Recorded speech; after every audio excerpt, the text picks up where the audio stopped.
Welcome to the Bates Motel, where you can check in anytime you like, but you'll never leave alive. My goal was to build a small section of the Bates Motel from the 1960 movie, Psycho, as part of our overall haunt. Using reference photos and a little imagination, this infamous motel came to life in our driveway. It took several months, but we managed to build this iconic motel just in time for Halloween. Even if you had never seen the movie, the display still set off a creepy vibe. So, here's how we did it. It started with 5 sheets of pink insulation foam. I eventually had to buy one more to fill a gap at the top. I cut out the windows and used a hot wire to score the panels. I wanted the walls to look like wood siding without the work of making individual overlapping wood pieces. Next came the paint. I looked on the web for a color palette that would have been used in the 1950s. Since Psycho is in black and white, I took a look at the Psycho sequel that was made in 1983. Using that movie set as a reference, I was able to color match similar paint colors to my project. After a disastrous try at making wood out of foam boards, I decided that using real wood for the window and door frames was a better option. By using real wood, it gave the foam boards some extra strength and stability.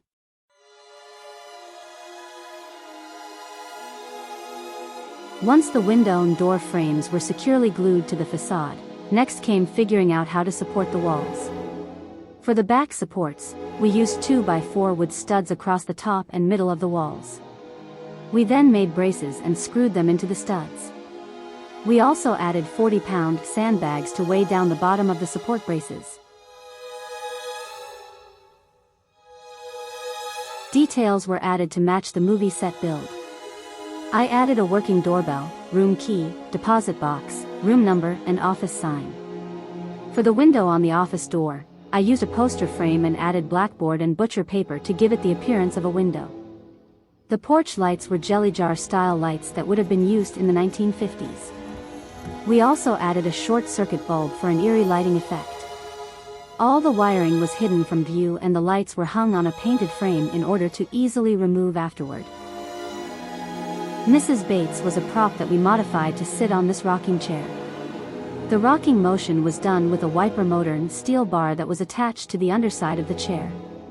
Even though Mrs. Bates is technically already dead in the movie, I think she looked very much at home standing next to her son Norman.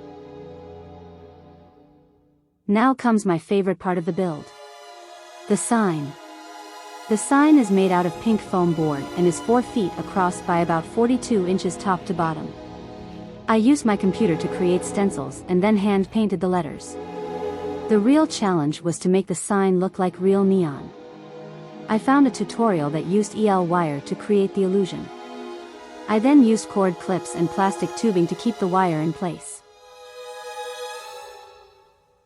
Once I figured out how to string up the first few letters, the rest came pretty easily. I used 2 white EL wire strings for the main sign and 1 red EL wire for the vacancy portion. The EL wire has a 3-way option, so the red vacancy wire was able to be on a steady blink.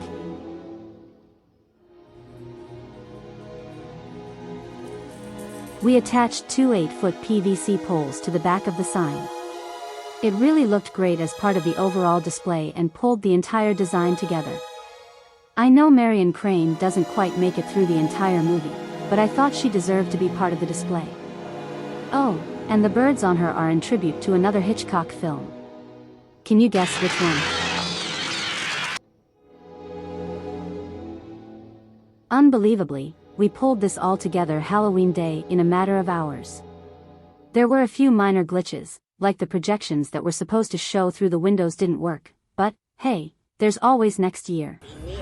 It was a fun build and here's the entire haunt including the motel. We like to do a side theme every year to make the haunt more interesting. Last year was Stranger Things Vecna. This year, it's the Bates Motel. Who knows who will show up next year?